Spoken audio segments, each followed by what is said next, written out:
This is the Bahamas Night Northern Edition. Good evening, everybody. I'm Ricardo Lightbourne. It's always good to have you with us. Well, we start with the Ministry of Health in conjunction with the Pan American Health Organization and Hospital Authority hosting the closing out ceremony of an historic study designed to transform the delivery of health care on Grand Bahama. Joe Davis-Rowe reports.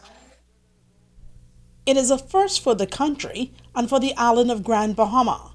The Grand Bahama Health Services CCC Transformational Observational Study. The study, which was months in the making, was co-sponsored by the World Health Organization and the Pan American Health Organization.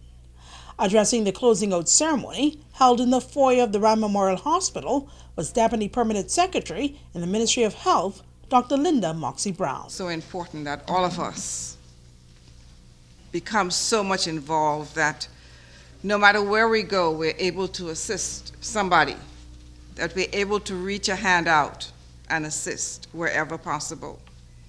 I want to first congratulate Mrs.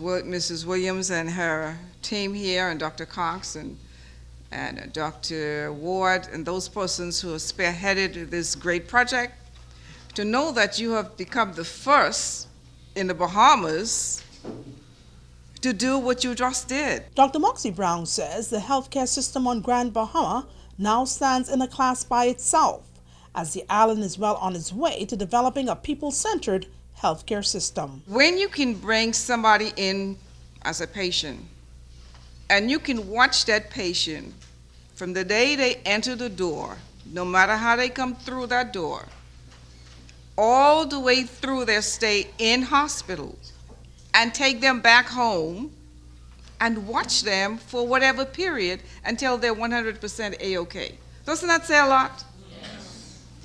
And that is what you have been doing, learning to know how to treat persons, no matter what their situation is, no matter what their illness has been, that you can get them to a point of better health throughout their entire stay in hospital and back at home. Joan Davis-Rowe, ZNS Network News. Well, the chairman of the Grand Bahama Island Tourism Board addressing the current trends in the island tourism sector. Well, for the decline of arrivals earlier this year, pending sale of the island's anchor property. For all of this, Talia Hall reports. The beginning of the year got off to a rough start in the tourism industry due to the fall-off in the Canadian market after the devaluation of the Canadian dollar. The chairman of the Grand Bahama Island Tourism Board, Russell Miller, says since then, things have started to pick up. We introduced the U.S. service with Sunwing Vacation Express, and we've seen tremendous lift there. I don't think it will offset the loss that we had in the first quarter, but it's certainly closing the gap quite a bit. And we're calling on destinations that we know have been good support to the islands, but we haven't been traveling from in a long time. So that's been a good boost, and the numbers are encouraging. According to the chairman, the bidding process for the sale of the Grand Lucayan Resort was completed on July 10th. He says that he is optimistic about the sale. Being the anchor property on island, if we can get a good buyer, developer for that property that comes with a good branded product, that I think will help turn things around. Many have questioned when will the buyer be announced. The recent update that the submissions were well received, and so now they have to review those, evaluate them, and hopefully in short order come back and let us know what the decision is and that they have a buyer. It's Talia Hall, ZNS Network News. Local government introduced remains a work in progress as we continue our series on the system of local governance 20 years later. Tonight, the Chief Counselor for the East Grand Bahama District gives his take on the process and what needs to be done to improve the local governance. Let's go to Cleopatra Murphy.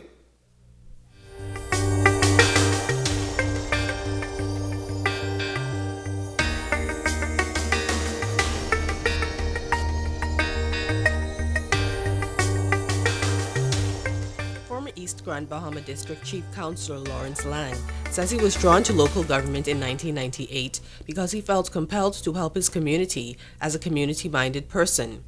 Having started in 1996, local government was still new, so he says it was a learning process. I will kind of familiar with local government, being a member of the local board of works for many, many years and serving all the different boards on the local board of works. So when I get to local government, it just was a new name. Lang says under his tenure, several projects were completed, namely a seawall in Sweetings Key, North Water Key got city water, playgrounds and equipment were placed in communities, public restrooms were constructed, as well as bus sheds built. Lang says he is satisfied with how he served. Whatsoever I do, I put my all into it. And being a community-minded person, because I did not go into local government for what I can get. I went into local government to what I can do to assist my people. And I think I did that to the best of my ability.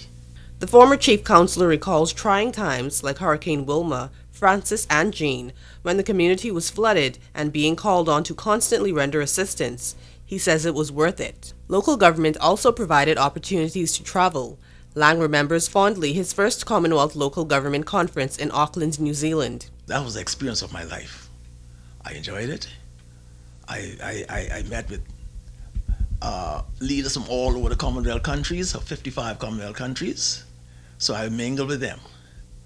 And then in 2006, that's when we bid for the local government conference to come to the Bahamas. He says they were successful.